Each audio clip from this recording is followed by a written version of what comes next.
छान निसर्गाच्या सानिध्यात मी आता चहाचे घोट घेते आपल्या घरासोबत. थोडंसं बोलते, घराशी बोलते, बघते. आज जेवढ्या हक्काने येत होती, उद्या पाहुणी म्हणून येणार आहे. आणि काय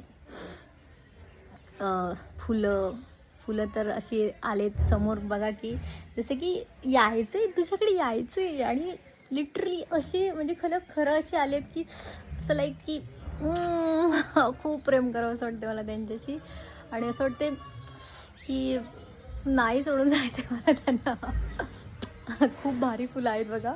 हा निसर्ग तर कुठेच नाही भेटणार. माझा जो अंगणामध्ये निसर्ग आहे ना, त्याची खूप आठवण येते मला. आणि जेव्हा पण मी येते तेव्हा ही फुलं आपल्या कॅमेऱ्यात कैद, त्यामुळे ती कायमस्वरूपी जिवंत राहतात असंही आपण म्हणू शकतो. त्यामुळे आता पण इथून पुढे पण फुलं येतील, जातील, पण ती आपल्याला पाहायला नाही मिळणार, म्हणजे सगळ्यांना आपल्या